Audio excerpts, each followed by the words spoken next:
दादू जी अदालत में तलाशी न ॾियण तां पीपीएमपीए सरदार खान चांडियो ऐं उमिरबाब चांडियो में नओं तकरार शुरू थी वियो आहे। पीपीएमपीए सरदार खान चांडियो चयो आहे त हिन दादू जी अदालत में ॿुधणी दौरान पुलिस अहलकार खे धिको नाहे ॾिनो, सिर्फ़ हथ खे परे कयो, छाकाणि त हिकु भेरो अॻु ॿाहिरि तलाशी वरिती वई हुई, ॿीहर तलाशी जी ज़रूरत न हुई। सरदार चांडियो चयो त उमिरबाब चांडियो खे रेंजर्स सिक्योरिटी में बिना तलाशी अदालत अंदर अचण ॾिनो थो वञे। असां खां ॿ भेरा तलाशी वरिती वञे थी, जेका नाजाइज़ी आहे। पहिरीं उमिरबाब खां तलाशी वरिती वञे त पोइ असां बि तलाशी ॾियण लाइ तयारु आहियूं। तलाशी न ॾियण वारे मामले ते सियासत न कई वञे। होॾां उमिरबाब चांडियो एमपीए सरदार चांडियो जे इल्ज़ामनि खे रद्द कंदे चयो त कानून सभिनी लाइ बराबरि आहे। सरदार चांडियो अॼु अहलकारनि खे धिको ॾेई तलाशी ॾियण खां इनकार कयो। अदालतनि में अहिड़ियूं हरकतूं न थियण घुरिजनि। उमिरबाब चांडियो चयो त असांजी बि गेट वटि तलाशी वरिती वेंदी आहे। असां कंहिं बि अहलकार खे तलाशी खां नाहे रोकियो। सरदार चांडियो पारां अहलकार जी तौहीन करण ते अदालतनि ऐं आईजी सिंध खे नोटिस वठणु घुरिजे। जे उमिरबाब साहिबा पंहिंजी तलाशी ॾेई हितां अंदरि वञनि था त उहो ॿुधाए। असां सॼो हिकिड़ो माण्हू हिते ॾेई थो वञे, होॾो सूबेदार साहिबु बीठो, हुन तलाशी वरिती आहे, वरी ॿिए वठे छा? छो? सभिनि जे लाइ हिकिड़ी शइ, मां त को धिको कंहिंखे बंदूक कोन आई आहे मुंहिंजा हथु परे कयो थो मां, ना ई मां कंहिंखे विढ़ियो आहे।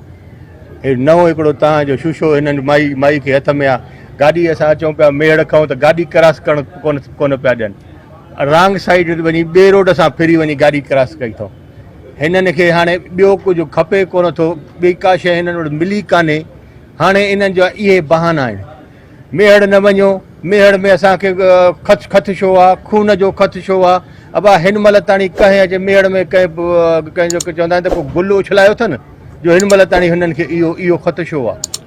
असांजे अचण ते मेहड़ ते एतिरा था, बाक़ी हूअं जेके मुख्य जवाबदार आहिनि उहे राति ॾींहुं मेहड़ में घर जे साम्हूं घुमनि था, त उते हिननि खे तकलीफ़ थींदी आहे।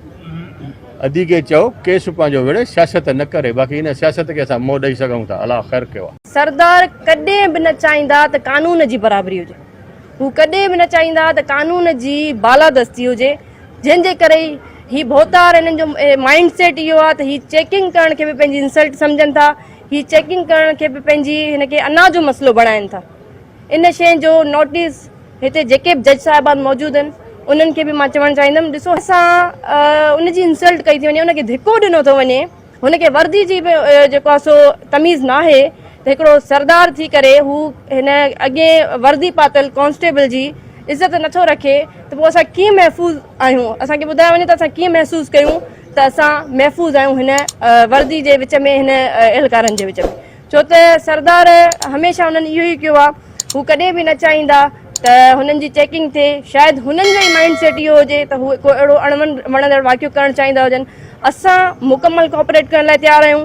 प्रॉपर चेकिंग थियणु घुरिजे ऐं सिक्योरिटी जा जेके इंतज़ामात आहिनि यकीनन सख़्तु थियणु घुरिजनि।